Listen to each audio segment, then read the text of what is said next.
আজকে আমি রান্না করব চিংড়ি মাছ দিয়ে টমেটো দিয়ে। তো আমি এখানে তেল দিয়ে দিলাম।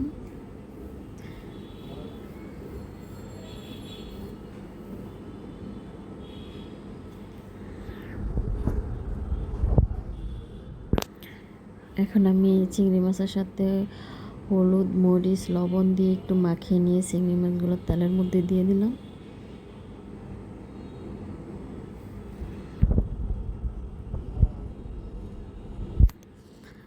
ভালো মতো নেড়ে চেড়ে উল্টে পাল্টে একটু ভেজে নিলাম।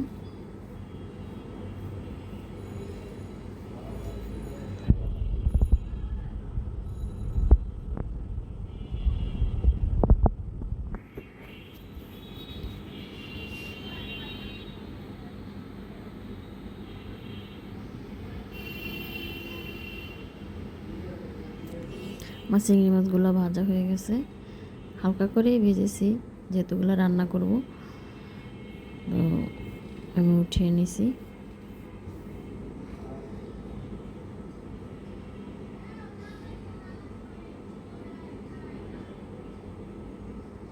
এখন আমি তেলের মধ্যে একটু পেঁয়াজ কুচি দিয়ে দিলাম।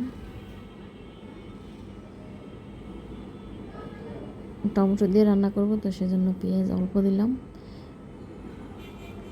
পেঁয়াজ দিয়ে দিলাম। পেঁয়াজটা ভালো মতো একটু ভেজে নেব।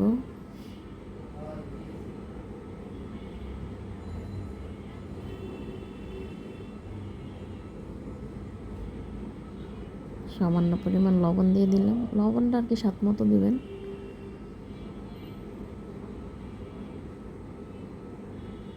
এখন একটু আদা রসুন বাটা,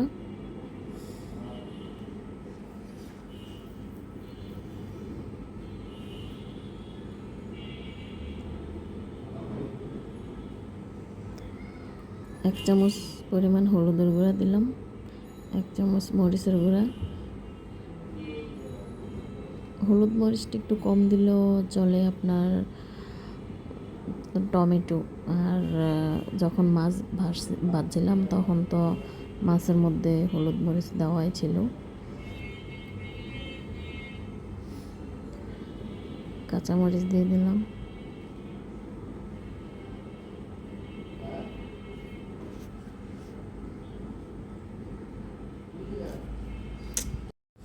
কাঁচামরিচ দিয়ে আবার একটু নেড়ে চেড়ে নিলাম।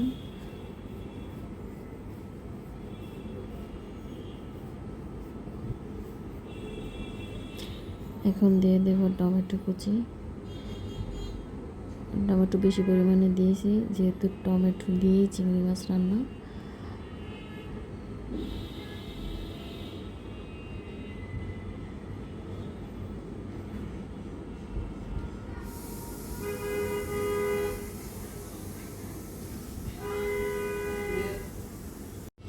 টমেটোটা আমি ভালো মতো সিদ্ধ করে নেব। টমেটোটা একদম গলে গেলে তারপর আমি মাছ দেব। দেখুন আমি ভালো মতো নেড়ে চেড়ে টমেটোটা নেড়ে চেড়ে নিলাম।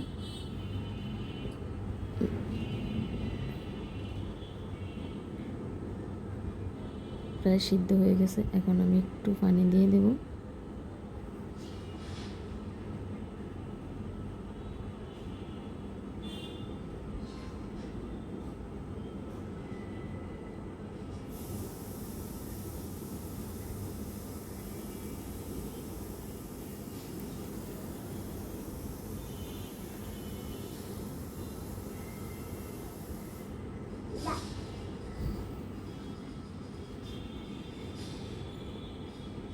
পানিটা গরম হয়ে আসলে আমি এখানে মাছ দিয়ে দেব।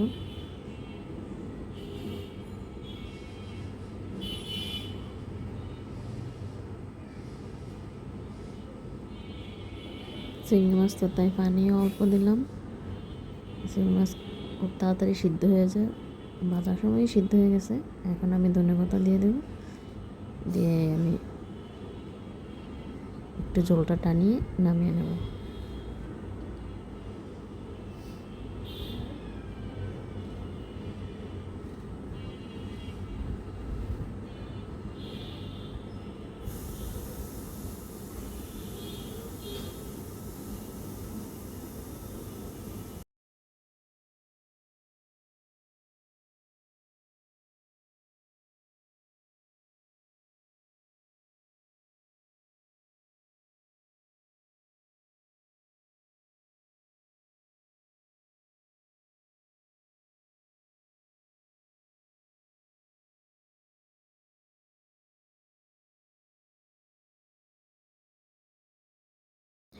এই দেখুন আমার চিংড়ি মাছ দিয়ে টমেটো রান্না রেডি।